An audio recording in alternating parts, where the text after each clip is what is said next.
Hey, I have a question for you. Are you interested in bathing in the gore of eldritch gods, journeying to dimensions beyond your comprehension, or sacrificing the ones that helped you get there? Well, you might be a psychopath, but you also might like Cult of the Lamb, a game about raising a community of crackheads and rebuking God, or gods, depending on how you look at it. We start out with our hands bound behind our back, which isn't weird if you're used to being on death row.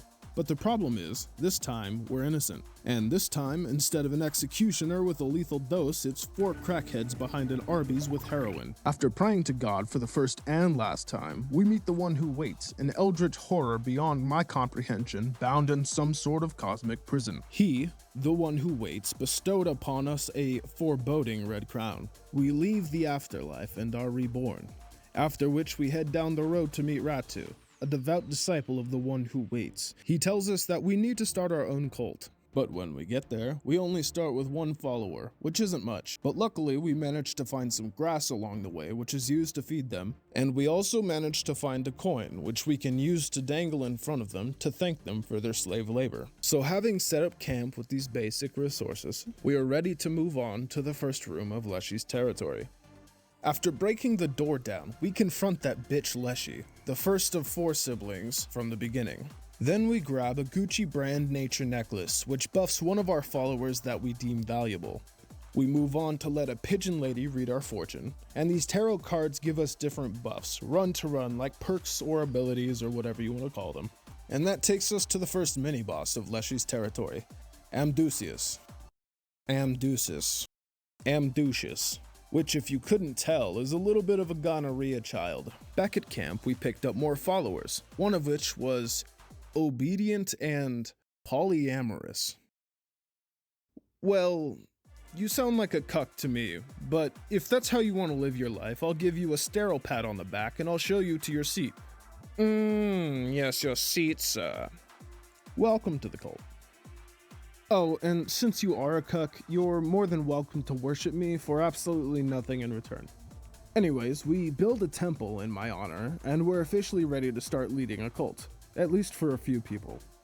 Once again, we head back into Leshy's territory, and here I have found that my personal favorite weapon is the axe.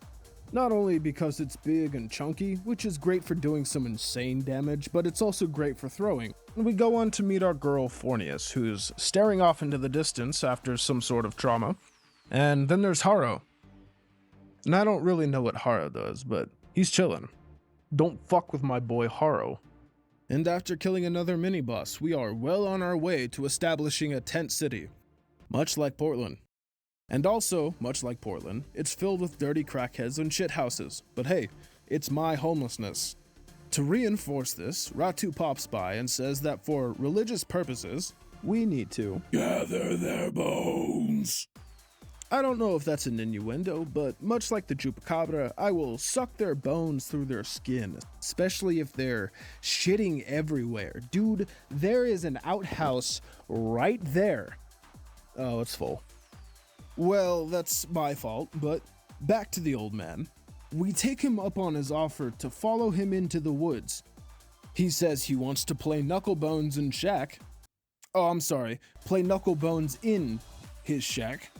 Which did have me worried until he told me I could name my cult Sacrificial Ohio. He also bribed us with a few upgrades, and together we unlocked Cult 2.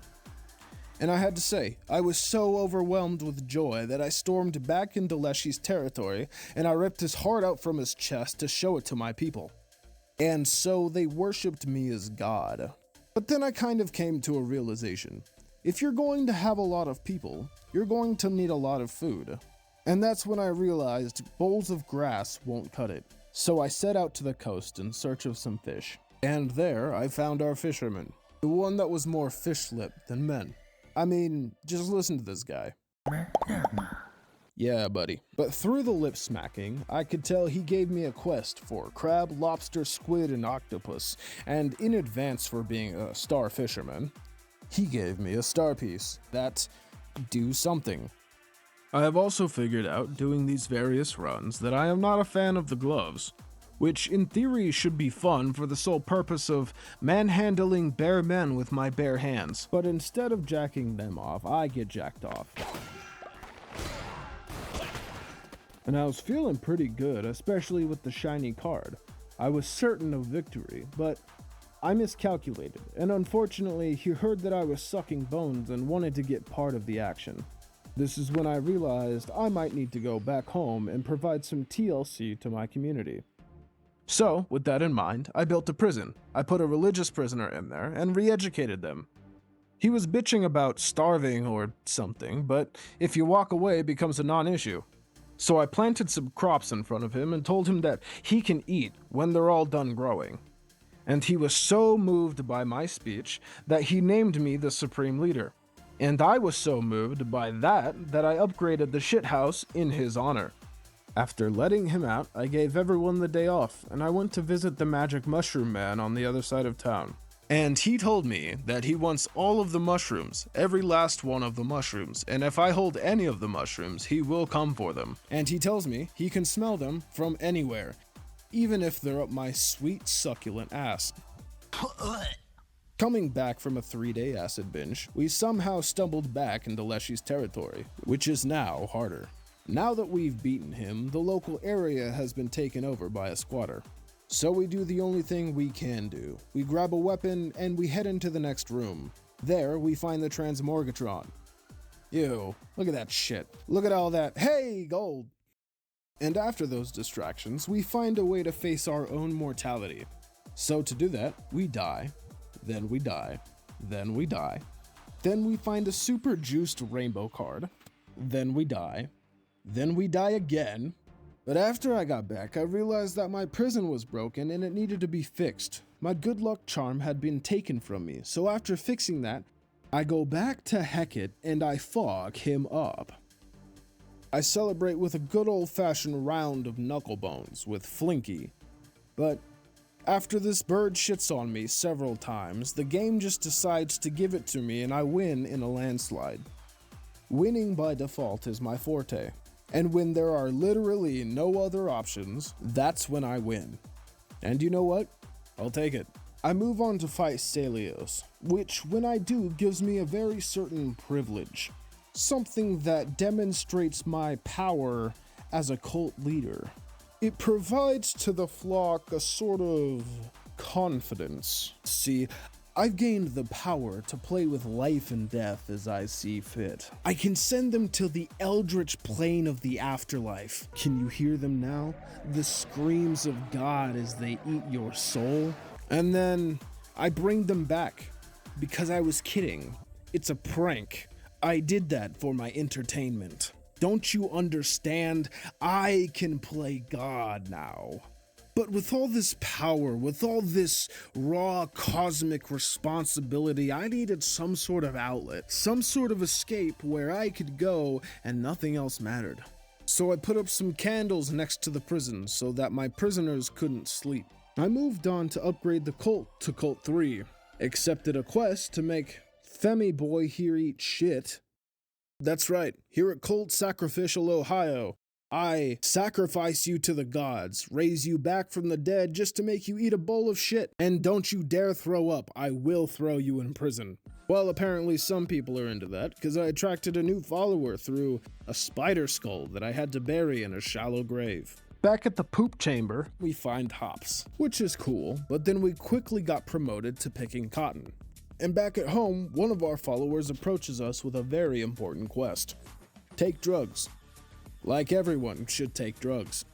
One of the elders didn't like this idea, and I decided to rapture him early. But then I bring him back, because I decided I'll be damned if anyone rejects my good kush. But at least you're younger now, 18 again. This holy miracle nets me a royal pooper, which, if you didn't know, is one of the most broken attributes one can have. This means that literal gold will fall out of their ass every time they decide to take a shit, which is good for me because I can pick the coins out of their shit and give it back to my followers instead of paying them out of pocket. I don't really know if this makes me any specific sort of demographic, but we'll move on. Then I figure something out. If I offer up the bodies of the loyal, then I can accessorize them on the next run, which could help me defeat Calamar. I'm not gonna lie, this took a while, and by a while I mean a while. But from this accomplishment, and absolutely clapping Calamar, we gain the ability to harvest sin, which allows us to do a few things, one of which is start a bar, using the hops we harvested earlier. Next, we build a fire, which, when we dance around it, generates sin for us. And lastly, we get the cult's very own community mating press, from which we can go ahead and clone this royal pooper into another royal pooper, and then that royal pooper will generate us double the amount of coins from shit picking. Which honestly was a lot of gearing up just to realize that once I finish all the upgrades here, I can printing press all of their prayers into gold coins. Now, I wouldn't call myself the Pope or anything, but at least maybe a politician. Which actually kind of pans out because all of my followers are rioting and breaking their own shit. But that doesn't bother me none. I'll just be back here, chilling, printing money off of their faith. In fact, I gather so much money that the next time we go into a dungeon, I actually find a shotgun, which is pretty cool for self-defense, considering this is the equivalent to the eldritch downtown of Chicago. But while I have the pump shotty, I learned something. If you're gonna be shooting, you might as well be shooting lead. Controller is recommended. We eventually meet up with Shimura, who starts bitching at me for something. I couldn't really tell, I wasn't paying attention, until they pulled one of my followers. Actually, it was my royal pooper, the one follower I was trying to hold on to.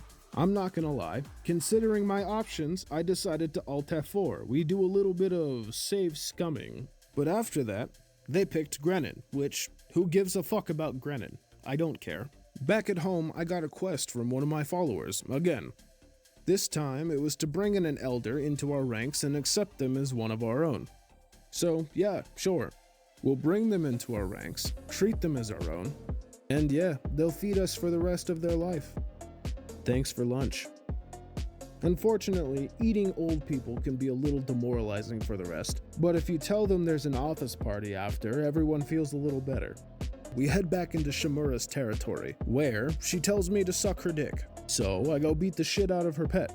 This is what's known as cosmic flirting. And in spirit of this cosmic flirting, I head back to camp to set up the communal mating press. This time, I have everything I need for the royal pooper. Listen here, bud, I know I'm asking a lot, but you're gonna have to go in there and you're gonna have to show that cloaca who's boss. I need your firstborn. The baby mama's in jail. So I do what any good leader would do. I go back to the church asking for donations to bail the baby mama out of jail. I'm trying to bring the father back from the store. That did seem to do the trick though, as I managed to post bail and introduce my homie to his preferred type of woman. It did ease my mind knowing that I could give gene therapy to a fetus to ensure that it will poop gold, so that I may pinch the pennies from the shit and pay it to my church. Knowing that my investment was well endowed, I went back to fight Shimura. But this time, I had a little trick up my sleeve, something we in the industry call a godly hammer. And with this godly hammer, I ran down Shimura and sent her teeth out of her asshole. And let me tell you, there are little things in this life that are better than a crit to finish off the boss. The one who waits saw that shit. He saw that shit and went, wow, you're so cool that you should kill yourself.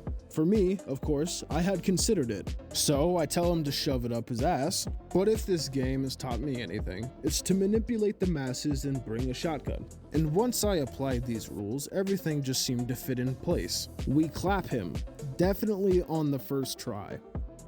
And that's certain to be it. Right?